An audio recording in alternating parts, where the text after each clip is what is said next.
இன்றைய செய்திகளை உங்களுக்கு வழங்குவோர் Kovai Amrita international institute of hotel management கல்லூரி. கோவை கவுண்டம்பாளையம் தொகுதியில் தமிழக வெற்றிக் கழகம் சார்பில் போட்டியிட்டு வெற்றி பெற்ற தொழிலதிபர் டாக்டர் கனிமொழி சந்தோஷ் பதவியேற்புக்கு பின் தொகுதிக்கு உட்பட்ட பல்வேறு பகுதிகளில் வாக்களித்த பொதுமக்களுக்கு நன்றி தெரிவித்தார். தமிழ்நாட்டில் 17வது சட்டமன்றத்திற்கான தேர்தல் நடைபெற்று முடிந்தது. இதில் தமிழக வெற்றிக் கழகம் 108 தொகுதிகளில் வெற்றி பெற்று தனிப்பெரும் கட்சியாக உருவெடுத்து ஆட்சியை கைப்பற்றியது. கட்சித் தலைவர் நடிகர் விஜய் முதலமைச்சராக பதவியேற்றார். இந்த நிலையில் கோவை கவுண்டம்பாளையம் தொகுதியில் தமிழக வெற்றிக் கழகம் சார்பில் தொழிலதிபர் டாக்டர் கனிமொழி சந்தோஷ் போட்டியிட்டார். அவர் 1,46,466 வாக்குகள் பெற்று வெற்றி பெற்றார்.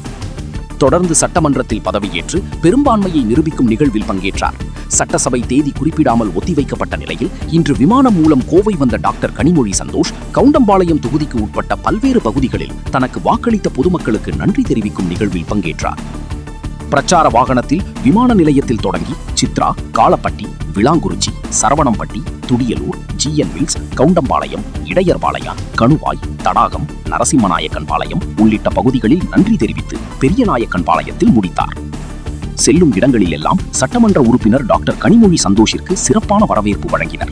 அவர்களிடையே பேசும்போது தனது வெற்றிக்காக உழைத்த நிர்வாகிகள், தொண்டர்கள், நண்பா, நண்பீஸ் மற்றும் வாக்களித்த மக்களுக்கு நன்றி தெரிவிப்பதாகவும் உங்களது தேவைகளுக்காக சட்டமன்றத்தில் குரல் கொடுப்பேன் என உறுதியளித்தார். இதனிடையே கணுவாய் பேருந்து நிலையத்தில் உள்ள காமராஜர் சிலைக்கு மாலை அணிவித்து மரியாதை செய்தார். உடன் கட்சி நிர்வாகிகள், மகளிர் அணியினர் பலர் இருந்தனர். அந்த அளவுக்கு ஒரு பெருமையை தேடி தந்திருக்கிறது நம்ம ஊர் கோயம்புத்தூர் அப்படிங்கிறது கிடையாது. தமிழ்நாடு முழுக்கமே எல்லாரும் 100% உங்களோட கடினமான உழைப்பையும் எனக்கா மனப்பூர்வமா உழைச்ச என்னோட நிர்வாகிகள், கழக நிர்வாகிகள் எல்லாத்துக்கும் எனக்கு இந்த நன்றி சொல்றதுக்கு என்ன அதை தவிர வேற வார்த்தைகள் இருந்தா நீங்க வச்சுக்கோங்க. எல்லாத்துக்கும் கோடான கோடி நன்றி. நம்ம எப்பவுமே சிஎம் சார் நம்ம தளபதி மாமா குழந்தைங்க சொல்ற மாதிரி இந்த குட்டீஸ் எல்லாம் எனக்கு சப்போர்ட் பண்ண குட்டீஸ் எங்கனாலும் நம்ம கை காட்டி நம்மளை உற்சாகம் பண்ணக்கூடிய குட்டீஸ்க்கு, நண்பா நண்பீஸ்க்கு, அண்ணனுக்கு, தம்பிக்கு எல்லாருக்கும் என்னோட இதயம் கணிந்த நன்றிகளை நான் தெரிவிச்சுக்கிறேன்.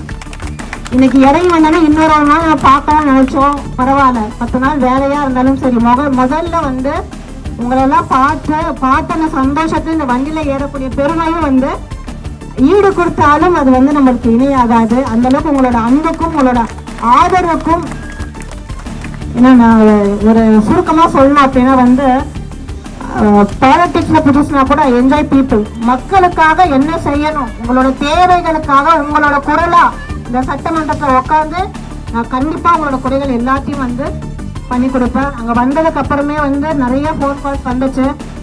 கொஞ்சம் இந்த பிஸி ஸ்கெல்ல உங்களுக்கே தெரியும். அதுல சில பேருக்கு சரியான நம்ம ரெஸ்பான்ஸ் நம்ம பேசினாலுமே இமீடியட்டா அவங்க அப்புறம் பிரச்சனையை அட்ரஸ் பண்ண முடியாம இருந்திருக்கலாம். ஸோ நம்ம தொகுதிக்குள்ள வந்தாச்சு, வேலைகள் நம்ம ஆரம்பிச்சிடலாம். அதுக்கு தகுந்த அவங்களோட இடத்துல இருக்கக்கூடிய நிர்வாகி மூலியமா நீங்க வந்தீங்க அப்படின்னா எனக்கு இன்னும் ஹெல்ப்ஃபுல்லா இருக்கும்.